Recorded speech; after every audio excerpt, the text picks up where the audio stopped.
नमस्कार दोस्तों, मैं हूं सुशील द्विवेदी और आज का जो वीडियो है एक ज्वलंत समस्या को लेकर के आया हुआ हूं। कोरोना काल, शिक्षक बेहाल।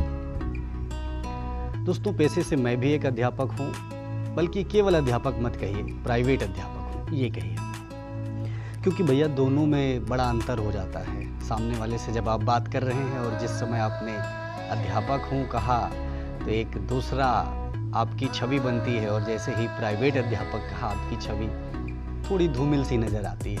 इस वास्तविकता से मुझे नहीं लगता आप में से कोई इनकार कर सकता है। तो दोस्तों, आपने सुना होगा, त्वमेव माता च पिता त्वमेव बंधु च सखा त्वमेव विद्या द्रविड़म त्वमेव सर्वम मम देव देव। हाँ, यही नहीं, इसके अलावा भी गुरु गोविंद दो खड़े काखे लागों पाए, बलिहारी गुरु आपने गोविंदियो बताए। इससे भी बड़ी बड़ी कविताएं, इससे भी बड़े बड़े सम्मान टीचर्स को पंक्तियों में या शिक्षक दिवस में कह लीजिए, या बड़े बड़े प्रोग्राम्स में दिखाने के लिए बोल दिया जाता है। पर क्या आपको लगता है कि वास्तव में वो भाव, वो सम्मान है, मिल रहा है? उसी पर चर्चा करने आज मैं आया हुआ हूं दोस्तों। अब मैं अभी यहाँ पर कुछ उदाहरण आपको लेकर के आऊंगा। जो सरकार ने तमाम तरह की स्कीम्स कोशिश किया बहुत ही निचले स्तर के लोगों की मदद करने की, और जो बहुत ऊंचे स्तर के लोग हैं उन्हें किसी की मदद की ज़रूरत नहीं होती। और बाकी लॉकडाउन के बाद भी अन्य सारे कार्य शुरू हो गए हैं शिक्षण कार्य को छोड़कर। अच्छा भैया, शिक्षण कार्य क्यों शुरू हो जाए? क्योंकि वहाँ तो बहुत बड़ी भीड़ होती है ना। लेकिन ट्रेन से लोग आएंगे तो वहाँ तो भीड़ होगी नहीं, बस से आएंगे लोग, वहाँ भी भीड़ नहीं होगी, है ना। वहाँ पे कहते हैं भैया सोशल डिस्टेंसिंग करके चले आओ। तो क्या मतलब एजुकेशन में सोशल डिस्टेंसिंग नहीं हो सकती क्या? पता नहीं, हो सकता है गवर्नमेंट को लगा हो कि यहाँ पे सोशल डिस्टेंसिंग नाम की कोई चीज़ हो ही नहीं सकती, है ना। क्योंकि ना तो इसकी समझ शिक्षक को है और ना ही उसके विद्यार्थियों को। भाई आपने 4-4, 5-5 महीने से बंद कर दिया बिल्कुल। ना वो स्कूल प्राइवेट जा सकता है, ना ही किसी को ट्यूशन ले सकता है, कोचिंग क्लास ले सकता है। कभी सोचा उसकी अर्थव्यवस्था पर क्या असर पड़ा होगा? भाई आपकी अर्थव्यवस्था बिगड़ी तो आपने तो दारू चालू कर दिया। चलो भैया ले जाओ, दारू पियो, नहीं तो गवर्नमेंट की अर्थव्यवस्था खराब हो रही है। अरे हमारी अर्थव्यवस्था का क्या साहब, बड़ी छोटी सी अर्थव्यवस्था होती है। तो चलिए मैं कुछ विशेष पॉइंट पर आप लोगों का ध्यान यहाँ पर लगाना चाहूँगा। टीचर, BBA BEd से लेकर जादूगर एथलीट तक लॉकडाउन से सब्जी बेचने को मजबूर। वो वेल क्वालिफाइड बंदा और वो शख्स जिसके लिए वो जो अभी बड़ी बड़ी पंक्तियाँ मैंने कही ना, इससे भी बड़ी बड़ी पंक्तियाँ हैं, उसके लिए वो सब्जी बेच रहा है। कितने सम्मान की बात है। देखिए, सरकार के लिए भी और शायद आम पब्लिक के लिए भी। आम पब्लिक में भी ज़्यादातर लोगों के भाव ये होते हैं ना, हाँ भाई बहुत लूट रहे थे, ठीक है, इन लोग के साथ यही होना चाहिए, है ना। तो चलिए देखते हैं। कोरोना वायरस की वजह से देश में 25 मार्च को लॉकडाउन लगा। इसके बाद अब धीरे धीरे देश अनलॉक की स्थिति में है ना। लेकिन आर्थिक मोर्चे पर देश एकदम से रुक गया। इन दिनों इस पर भी गति पकड़ने की कोशिश हो रही, लेकिन अभी ये नाकाफी है। अरे काहे की गति भैया? बाकी जो सेक्टर हैं उनके लिए गति करने की कोशिश की जा रही है ना। एजुकेशन के लिए कौन सी गति के लिए? एक पॉइंट मुझे कोई बंदा बता दे, आप में से जो भी वीडियो देखता है, मुझे एक पॉइंट बता दे कि एजुकेशन सेक्टर के लिए, प्राइवेट सेक्टर के लिए गवर्नमेंट ने क्या सोच के क्या पॉइंट्स दिए हैं, क्या सोचा है, कैसे गतिमान उनकी अर्थव्यवस्था के बारे में सोचा है। भाई साहब, जितने सरकारी विद्यालयों में अध्यापक है उससे कई गुना प्राइवेट विद्यालयों में होते हैं। इस चीज़ का कभी ख्याल ही नहीं आता गवर्नमेंट को, है ना। ऐसी स्थिति में लॉकडाउन में MBA किए हुए प्रोफेशनल से लेकर टीचर, एथलीट और फेमस जादूगर तक सब्जी बेचने और मजदूरी करने को विवश हो गए। आइए जानते हैं इनकी कहानी कि वो कैसे इन दोनों जिंदगी गुजार रहे हैं। तो ये केवल ऐसे नहीं बोला जा रहा है, आइए आपको दिखाता हूँ। यहाँ पे कुछ आप ये देख रहे होंगे पिक्चर्स, प्रोफेशनल, टीचर, एथलीट हैं। और वैसे तो मेरे जान पहचान में भी कुछ ऐसे हैं, लेकिन मैं उनका नाम लेके उनका सम्मान नहीं कम करना चाहूँगा। यहाँ पे आपको बता रहा हूँ, टीचर बेच रहे हैं सब्जी। नंदलाल पेशे से टीचर हैं, वह चित्तौड़गढ़ के। गांधीनगर हाउसिंग बोर्ड कॉलोनी में रहते हैं। उनका कहना है कि स्कूल बंद होने की वजह से सैलरी नहीं मिल रही है। स्कूल बंद होने की वजह से? अरे भाई साहब, ऐसे ऐसे महान स्कूल भी हैं, जब स्कूल खुले थे उनकी सैलरी अभी तक नहीं दिया है? अब क्या मैं किसका नाम लूँ, मेरी समझ में नहीं आता। पर ऐसे कई स्कूल, मैं प्रयागराज से रिलेटेड हूँ, ऐसे प्रयागराज में कई महान मैनेजर हैं जिन्होंने फरवरी से वेतन नहीं दिया और बड़े गर्व से कहते हैं पैसा ही नहीं आया है? और उन पैसों को ले जाके जाने कहाँ इन्वेस्ट करते हैं। तो बंद का तो आप छोड़ ही दीजिए, खुले का पैसा नहीं मिला। ट्यूशन पढ़ने के लिए बच्चे भी नहीं आते हैं। भाई सबको कोरोना का डर है, वह भी बच्चों के घर ट्यूशन पढ़ाने नहीं जा रहे हैं। हाँ भाई, कहीं ऐसा हो जाए ना कोरोना मास्टर साहब को, बच्चे को भी तो हो सकता है। ऐसे में वह इन दिनों आर्थिक कमजोरियों का सामना कर रहे हैं, है ना। आमदनी पूरी तरह से ठप हो जाने के बाद नंदलाल ने एक ठेला खरीदा। वही गुरुजी जो बड़े सम्मान के साथ जाते थे बढ़िया से पढ़ाने, उन्होंने एक ठेला खरीदा। इसके बाद वह उसी से सब्जी बेचने के लिए चाहते हैं।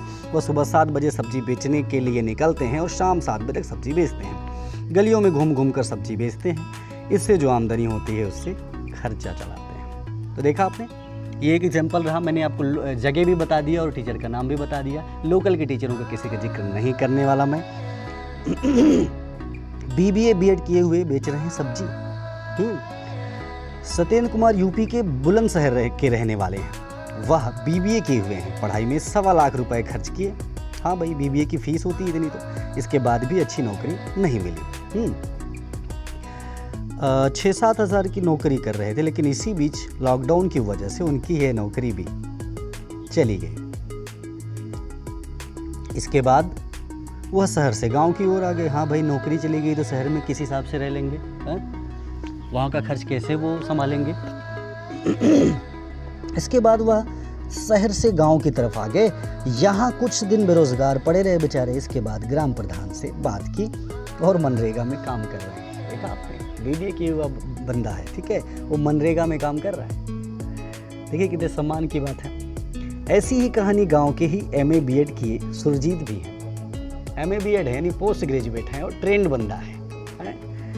वह भी इन दिनों गांव में ही मनरेगा पर काम करते हैं, ठीक है। बताइए, MA B.Ed बंदा मनरेगा में काम कर रहा है। नेशनल फुटबॉलर बेच रही है सब्जी। नेहा नेशनल फुटबॉलर है, वो वाराणसी में रहती हैं, लेकिन लॉकडाउन में घर की माली हालत बिगड़ी तो वह सब्जी का ठेला लगाकर सब्जी बेचने लगी। इससे जो आमदनी आती है उनसे उनका घर चलता है। आप सोच रहे होंगे हर आदमी ज़्यादातर सब्जी क्यों बेच रहा है? भैया वही एक धंधा था ना जो लॉकडाउन में भी प्रॉपर चल रहा था, बराबर चल रहा था।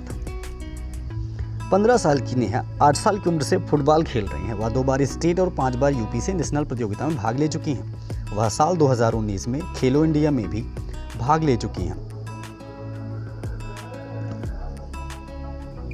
वो कहती हैं, पहले पिता और भाई की कमाई से घर का खर्च चलता था, लेकिन लॉकडाउन में उनके पिता और भाई का काम छिन गया है। उनके सामने रोजी रोटी का संकट आ गया। ऐसे में वह ठेले का इंतजाम करके उसी पर सब्जी बेचना शुरू कर दी।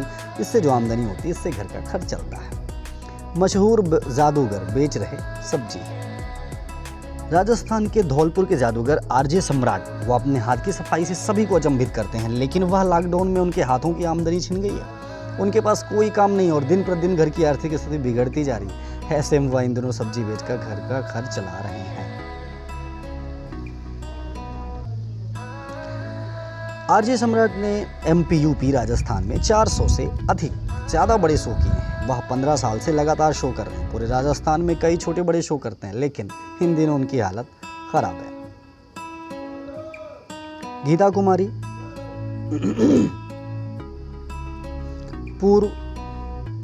पूर्वी क्षेत्र जूनियर एथलेटिक्स चैंपियनशिप सहित कई प्रतियोगिताओं में पदक जीत चुके हैं। उन्हें झारखंड शान के तौर पर देखा जाता है। और अब देखिए झारखंड की शान की आगे बात क्या है। लेकिन इन दिनों वह अपने माता पिता के साथ सब्जी बेचने में मजबूर हैं। आर्थिक कमजोरी उनके टैलेंट पर भारी पड़ रही है। पैदल चाल और क्रॉस कंट्री में अपने टैलेंट का लोहा मनवाने वाली गीता सब्जी बेचकर जिंदगी जी रही है। गीता के पिता इंद्रदेव प्रजापति और माँ बुधनी देवी सब्जी बेचने का काम करते हैं। वो बुजुर्ग हो चले हैं। ऐसे में गीता भी उनके साथ इस काम में जुड़ गई है कि कम से कम रोजी रोटी भर की कमाई हो सके। वह सब्जियों का टोकरा उठाती है, माँ पिता की जितनी मदद हो सके करती हैं। इसके बाद ग्राहकों को सब्जियाँ बेचती हैं। DLF में काम करते थे, अब सब्जी बेच रहे हैं। फैजान दक्षिणी दिल्ली के मूलचंद इलाके में रहते हैं, वहाँ ग्रेजुएट हैं।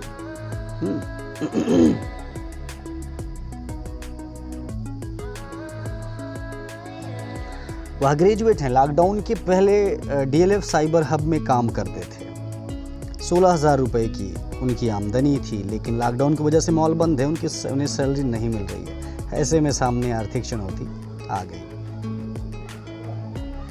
काफ़ी दिन परेशान रहने के बाद फैजान ने एक ठेला खरीदा। इसके बाद कुछ पैसे अपने भाई से उधार मांगे। उसके बाद वह ओखला मंडी से आम और तरबूज लेकर आए और बेचना शुरू कर दिए। वह मूलचंद अस्पताल के सामने ठेला लगाते हैं। इससे उनकी रोजी रोटी चल रही है। दिल्ली का टीचर अब बेच रहा सब्जी। वजीर सिंह दिल्ली के सरकारी स्कूल सर्वोदय बाल विद्यालय में इंग्लिश टीचर के पद पर तैनात हैं। वह गेस्ट टीचर के तौर पर नौकरी कर रहे हैं। भाई सरकारी स्कूल है, लेकिन वो गेस्ट टीचर के रूप में है। गेस्ट टीचर आप लोग समझते होंगे। उन्हें लॉकडाउन में सैलरी नहीं मिल रही है। ऐसे में उन्हें के सामने रोजी रोटी का संकट पैदा हो गया। काफ़ी दिन परेशान रहने के कुछ दिन तमाम विचार करने के बाद उन्होंने किराए पर लिया और सेविंग से जो पैसे लेकर सब्जी मंडी चले गए। वहाँ से सब्जी लाकर अब वह गली गली बेचते हैं। इससे जो पैसे आते हैं वो अपना घर चलाते हैं। दोस्तों इतने ही नहीं है, ये तो बड़े थोड़े से केस हैं जो आपके सामने लेके आया हूँ, ये बताने के लिए कि गवर्नमेंट को, हमारी सरकार को ऐसे लोगों के बारे में भी कुछ स्कीम बनानी चाहिए, ताकि उनका भी कुछ हो सके। मिलता हूँ अगले वीडियो में। Thank you. अच्छा लगा हो तो दोस्तों ज़रूर शेयर कर दीजिएगा।